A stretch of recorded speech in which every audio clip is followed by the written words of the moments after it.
How's it going, Walzel Rockstars? This is Mark McInerney, President and CEO of CodeMark Financial, your in-house lender. I was asked by Chastity to send you guys a video to talk a little bit about appraisals. So here's a couple of things about the appraisal portion, if you will, of the entire mortgage process. Number one of our secret ingredients, if you will, for closing all of our loans in less than 20 days is that upon receiving the contract, the very first thing that we do is we go ahead and order the appraisal. Now, because we're very big on communication with all parties, I usually contact the listing side and tell them, I've just ordered the appraisal. Please, when the appraiser contacts you to schedule a time to go out and conduct their inspection, please schedule it for the day after the option period. So it basically kind of keeps the entire transaction moving, right? Not that you're waiting until after the option period is over and then you order the appraisal. This kind of keeps it all linear. And then, as I said, keeps the ball going. Definitely a good practice. And again, if you just can figure out the timing in that, when the appraisal is ordered, the minute that the whole transaction has begun, and then again, assuming everything goes along according to plan, then on the 11th day, the appraisal is basically scheduled. So you lose no time whatsoever. Now, let me make an insert on that. And this is information that should be shared with your buyers. Of course, if we're working together, we'll be educating and telling them this anyway. But number one is, for sure, when the appraisal is ordered, the buyers do get charged immediately. The good news is, if, let's say, in a scenario where the deal goes south during the option period, if it doesn't work, then we cancel the appraisal and there is no charge for it. They just kind of get, they get a full refund. The only time that a borrower does not get a full refund is if the appraiser goes out, basically there. And even then, they just kind of get charged a trip fee and then get some of the money back, or the rest of the money back. So, in case you were wondering, that's kind of the idea, right? So if we ordered the appraisal, yes, the borrowers will get charged up front, but if anything goes wrong, you cancel the appraisal, they get all their money back. Again, if everything goes well, you miss no time. The appraisal is basically on schedule or maybe even ahead of it. The next thing, there's always the challenge of whether or not an appraisal hits value.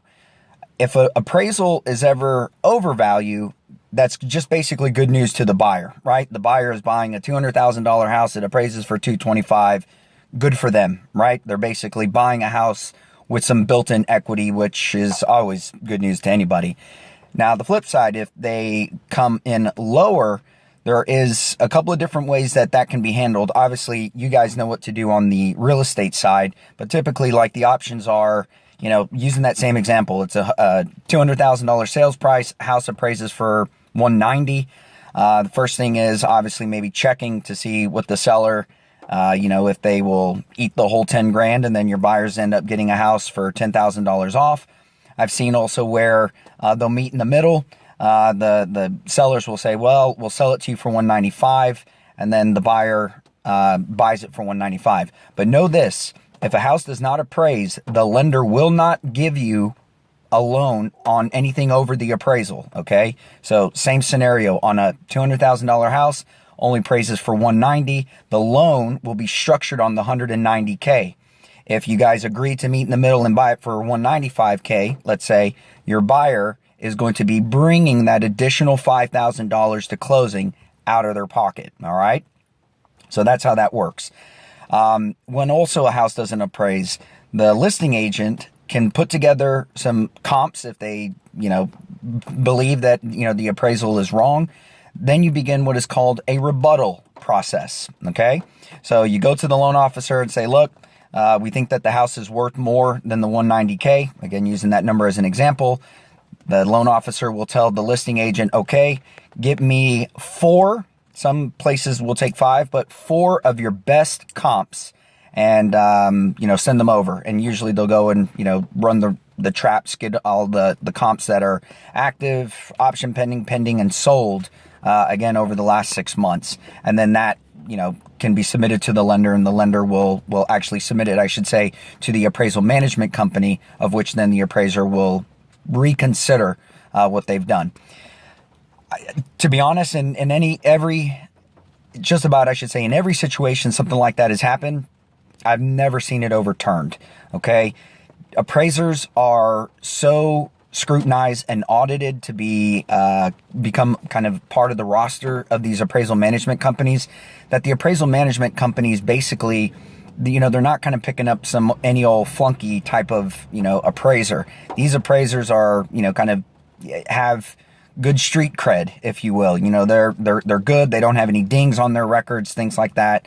And in most cases, when you kind of get an appraisal and it doesn't hit, again, go through the rebuttal process, but you'd be better off probably prepping everybody to figure out what is that backup situation that you can do, in terms of like meeting in the middle on the price, or, standing firm and making sure the sellers come down to the appraised value.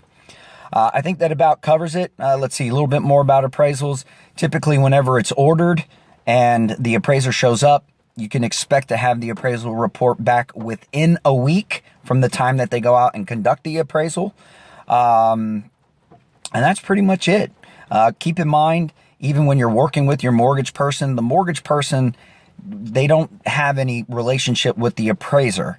As a matter of fact, when we order the appraisal, we kind of go online through the third party. The third party is the appraisal management company, who then issues out the order to the appraisers and then sends, basically that appraiser to go out and contact. The first person that actually gets the point of contact is the listing agent, because when I'm placing the order, I'm putting in there who's the person to contact, and that's the listing agent. So again, part of that reason why at the very beginning we make that contact to the listing agent to say, hey, they're going to be contacting you to schedule that appraisal. I hope that helps, guys. I don't need to do videos. I want to just go ahead and say, feel free to call me for anything appraisal related, mortgage related, interest rates, different loan programs. That's what we're here for. All right. We're your partner. Mark McInerney, President and CEO of CodeMark Financial, your in-house lender. Have a good day.